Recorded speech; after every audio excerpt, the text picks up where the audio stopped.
Section 1. You will hear a conversation between an assistant at a health club and a man who wants to join the club.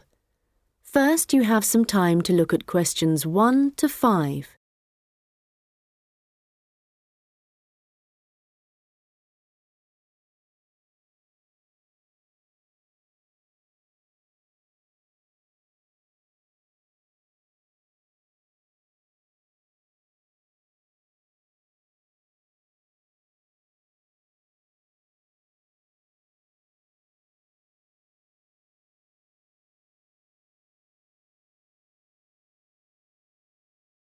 Hi, can I help you?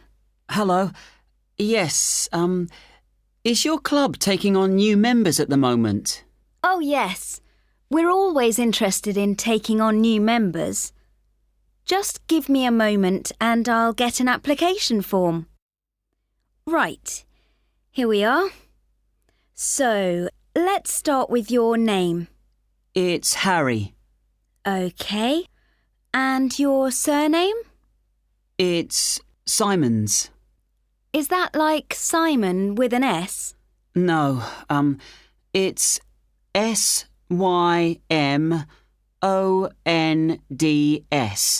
Most people find it rather difficult to spell. I see. It has a silent D. I guess a lot of people miss that. Now, let me see. Can you tell me when you were born?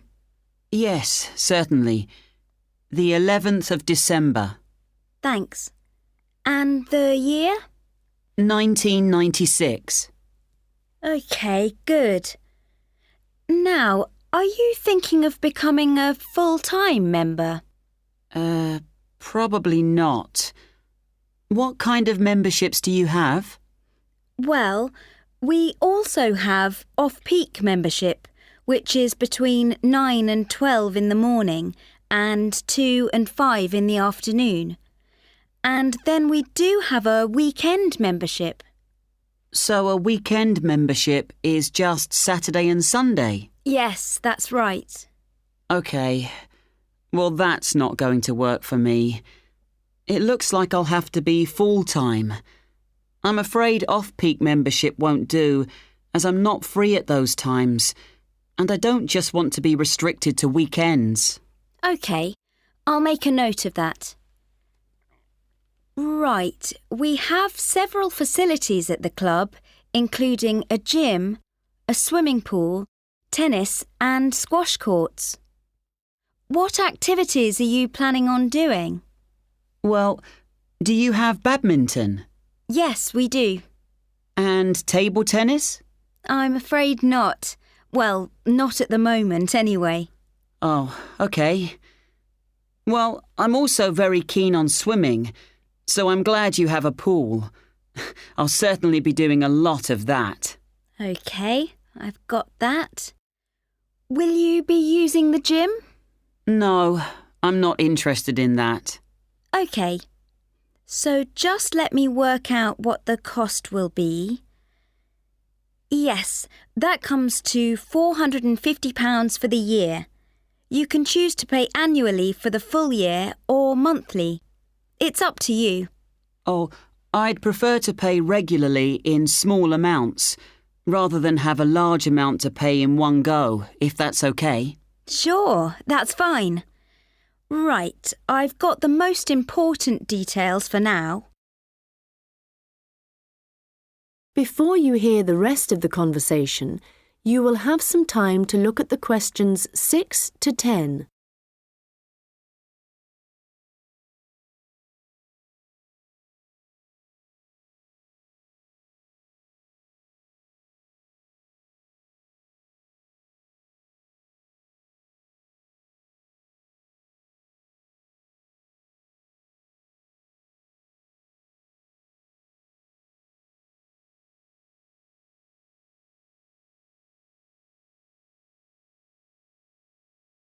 Now listen and answer questions 6 to 10. So, I'd just like to ask you a few questions about your lifestyle, if that's OK with you. Yes, that's fine. Do you do any regular exercise at the moment? Yes, I do a bit. Good. And what do you do? Well, every few days I go jogging. Yes, that's good. How long do you go for? Well, it varies. I guess it depends on how energetic I'm feeling. Yes, of course. Every little bit helps. Do you have any injuries at the moment? Well, I did break a bone in my foot playing football a long time ago, but that's all healed up now. But in the last few days, I've realised I have a bad ankle. I think I must have injured it last week, and it's a bit sore now. But apart from that, I'm fine. Right. I guess you might need to rest it for a few days to let it recover. Yes, I will. So, let me just ask you what you want to achieve by joining the club. Do you have any targets or goals? Well, I suppose my main aim is to build up my fitness level. Is that the kind of thing you mean? Yes, that's fine. All the activities you're going to be doing should certainly help you with that. OK. And could you tell me what you do for a living? Well, I was a student up until recently. OK. So what are you doing at the moment? Well, I'm a charity worker. Oh, that's fine. I'll write that down. OK, nearly done. One last question. Can I ask how you heard about the club? Did you see it advertised or did you go to our website, for example? Well, I've been looking for a health club for a while, and I asked my friends for suggestions, but they weren't much help. And then I was listening to the radio, and your club was mentioned. So I thought, I'll go along and see what it's like. Great. Well, we look forward to having you as a member. That is the end of section 1. You now have half a minute to check your answers.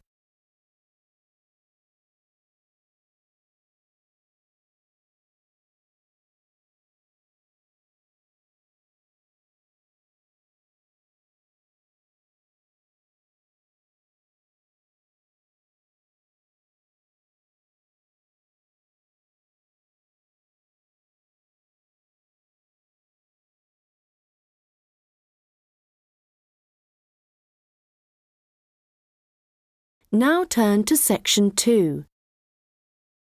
You will hear a hotel manager talking to her staff about the arrangements for an event to be held at the weekend. First, you have some time to look at questions 11 to 15.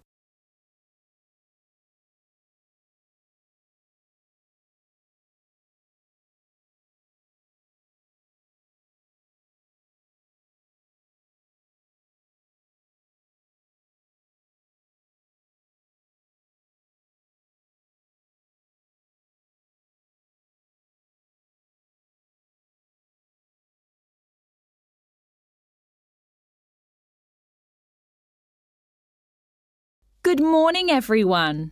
I hope you're all feeling okay after the activities of the last week or so.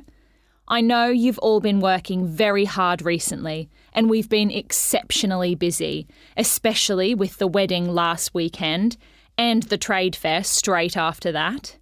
And now we have only 3 days to prepare for the birthday party this weekend. The events recently have gone extremely well, and the hotel is beginning to get a very good reputation, so we need to keep it up. At the moment, we don't have exact numbers of guests, and though we usually only cater for groups of less than 50, we will have quite a few more than that. So, as I said, not sure of numbers, but of course we won't go over the maximum of 100. But it's likely that we will need all of you to work this weekend, so if any of you can't, please let me know as soon as possible. Right, so what time will the event start? Well, the invitation says guests should arrive between 7:30 and 7:45, but our experience is that there are always a few who like to arrive early, so we'll expect the first people at 7:15.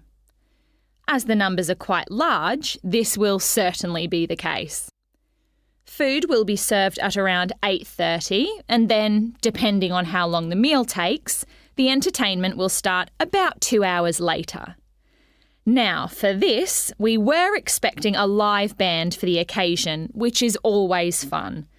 But apparently this has been cancelled due to illness.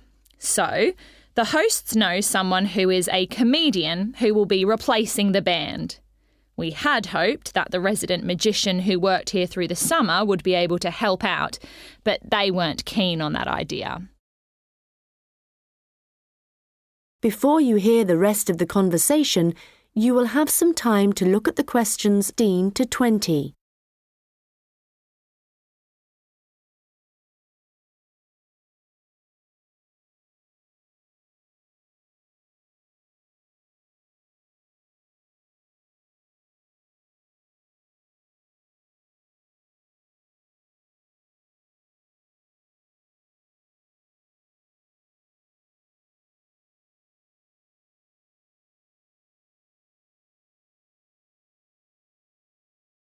Now listen and answer questions 16 to 20.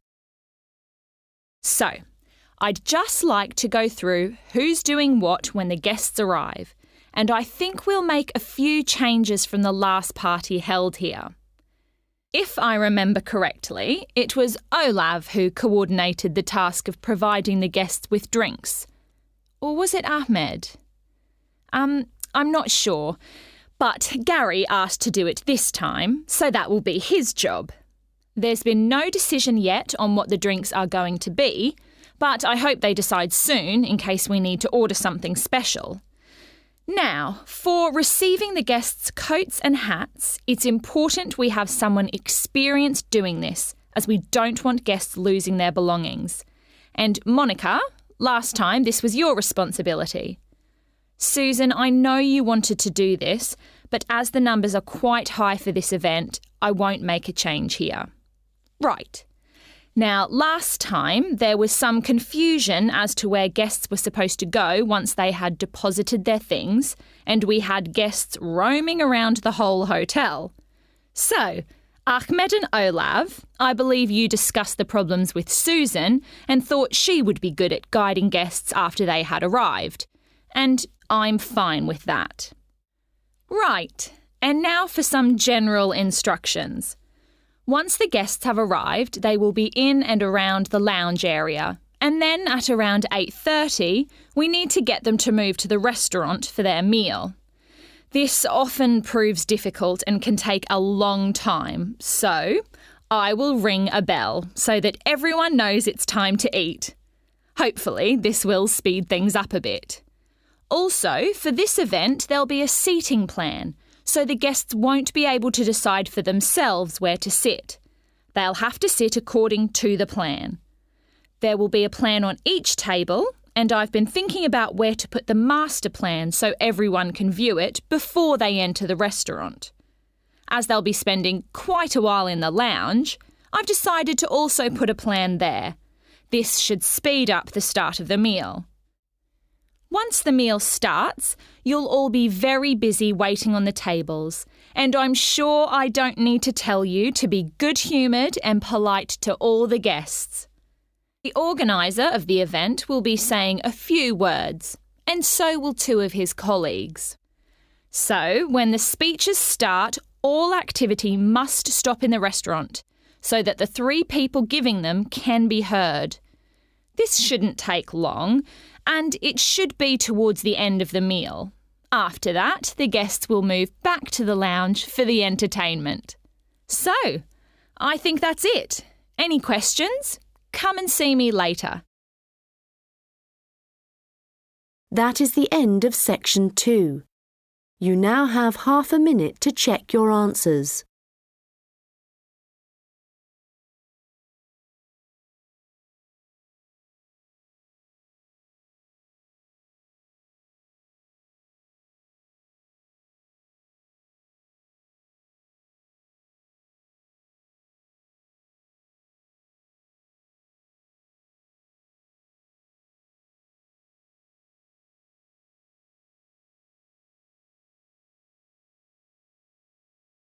Now turn to section 3.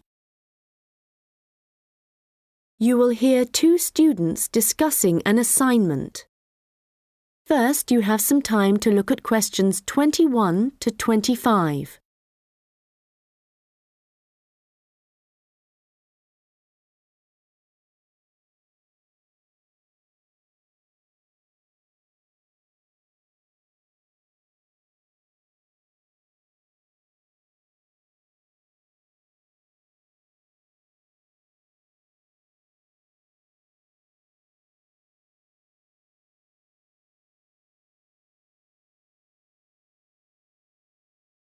Hi, Melanie.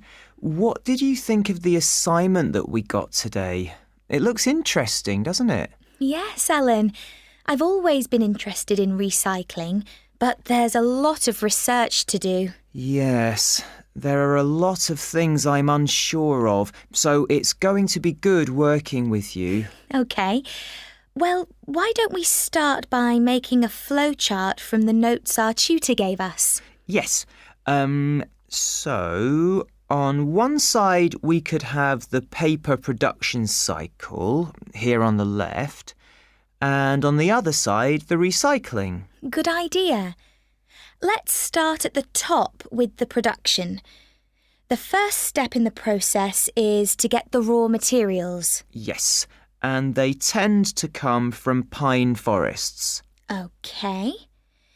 And then the bark is removed from the outside of the tree, and after that, the wood is chopped up. That's the first 3 stages. It sounds a bit complicated after that. It says water is added, and then the mixture is heated and made into pulp. This will be the thick paste that is used to make paper. Yes, you're right, because after that they use a machine to make the paper, and we can put that right in the centre of the flowchart, because it's also where the recycled paper joins the process. Yes. So, once the paper has been produced in the machine, what happens then? Well, I think we should write print as the next step, because this is when newspapers, magazines, etc. are produced. And we could also add that they have to be distributed to stores and people's homes. Right. Then the recycling bit starts. The old paper's collected, and then it says it's taken somewhere so that someone or something can sort it. I imagine there are different kinds of paper, or things like paper clips that need to be removed. Yes. Let's have a step after that. Now, how did our tutor say they do this? Oh yes, it involves chemicals. So, how is your chemistry? Well, not very good, I'm afraid. But this is how they remove ink. So, this is definitely going to need a bit of research. Right. The last step in the recycling section is similar to the last step in the production process, with heating and pulping, before the cycle begins again.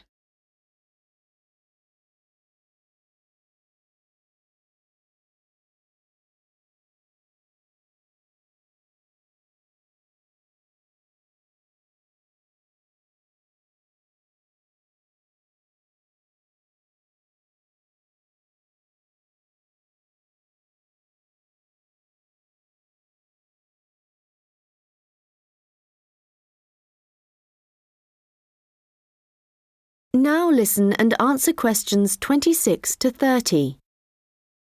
So, I think going through the processes helped.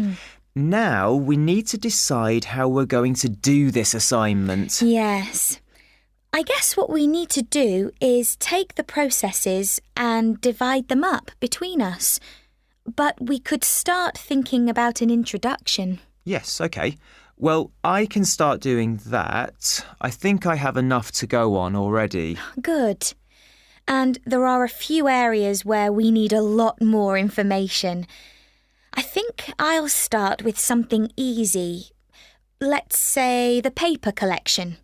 I could go to the resource centre to do some research. Well, I think a better idea would be to approach someone who's involved in the process. What about contacting the council? Oh, good idea. Yes, I'll do that instead. They're bound to have some information. And I know just the thing to add to our work to make it even more interesting. And what's that? Well, in my last assignment, I added a few pictures, and the feedback I got was that this wasn't academic enough. So what might really bring it to life would be to include some data, provided we can find some. Yes, that sounds excellent. Well, we certainly have a lot to do, and not much time to do it in. You're right. I think we have about 5 weeks, so I suggest we create a plan of work today. The end of the month is nearly 3 weeks away, and then we have a few days holiday. Yes, so let's see if we can get the first draft done by then, so we can take a short break. OK. Then after the break, we'll have just over a week to complete it. I wonder if we could get someone to review our work for us a few days before the deadline, so we can make some final changes. What about your friend, Henry? Well, the best person would be our tutor. Henry's very good, but he's taking a whole week's holiday, and there won't be enough time when he returns. OK then, that's fine. That is the end of section 3. You now have half a minute to check your answers.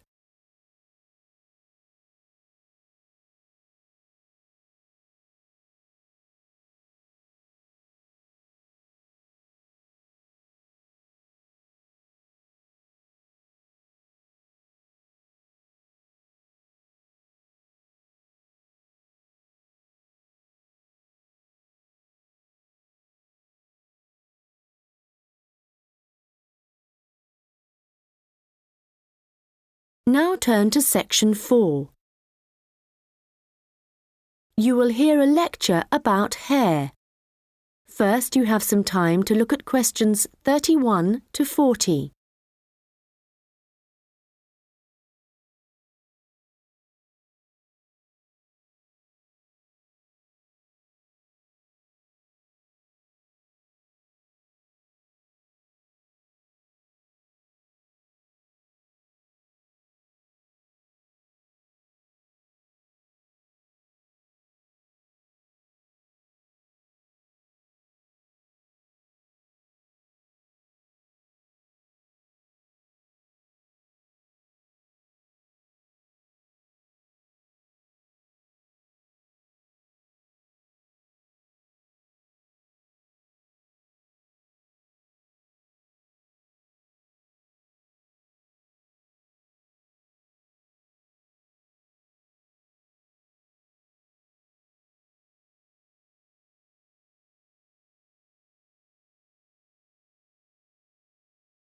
Now listen carefully and answer questions 31 to 40.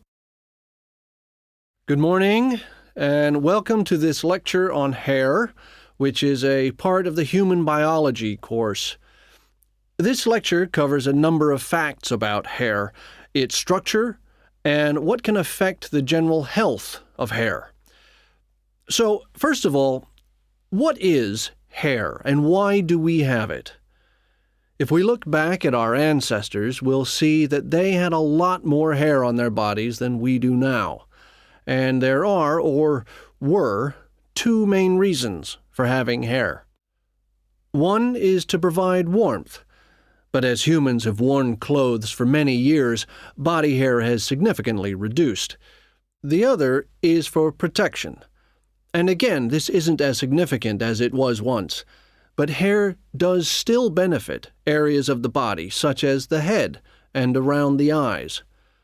Now, hair, whatever it is for and wherever it is on the human body, is composed mainly of a protein called keratin. This by the way, is also found in fingernails.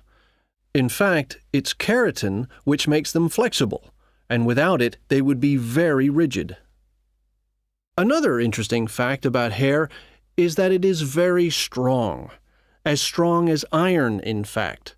One single strand can support a weight of up to 100 grams. This may not sound all that much, but a full head of hair can support up to 12 tons, which is the equivalent of a couple of elephants, which is simply amazing, though I advise you not to put this to the test. Humans lose up to 100 strands of hair a day, but we do have quite a lot of hair to start with. There's some variation depending on hair color, but for an average adult, the strand count is 100,000, so losing 100 a day is not too bad. Although this is the average, people with red hair have around 80,000 strands, black or brown hair 100,000, and blondes have about 120,000. So, hair used to be important for the reasons I mentioned earlier, but nowadays I'd say the main importance of hair is the fact that it is big business. Apart from the money involved in hair cutting, shaving, trimming, etc., a fortune is spent just on hair products. In the UK alone, consumers spend over £5 billion each year on these.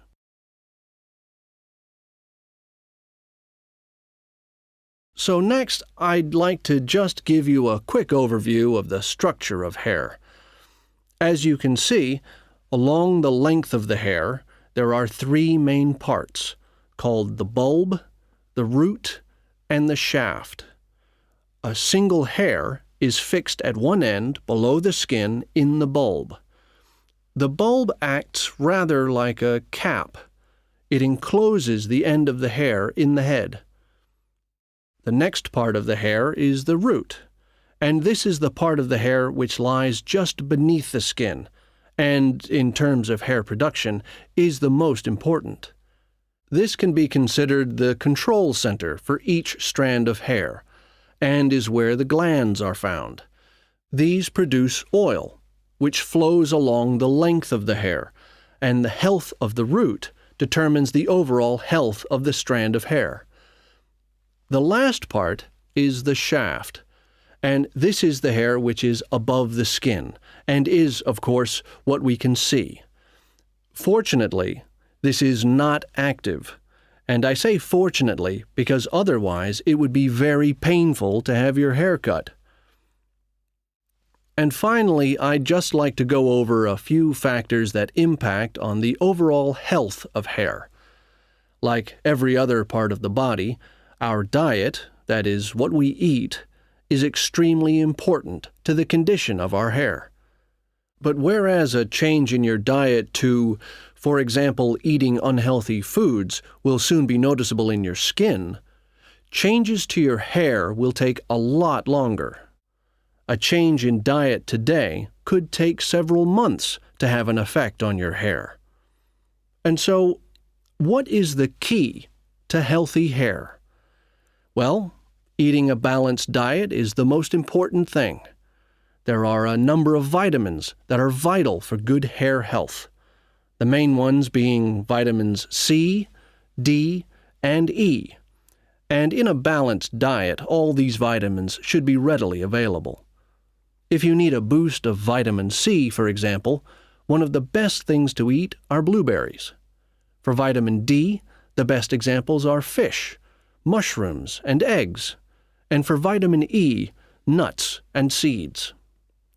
Right, so let's go on to what it...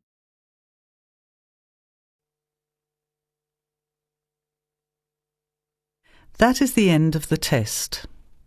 Now, check your score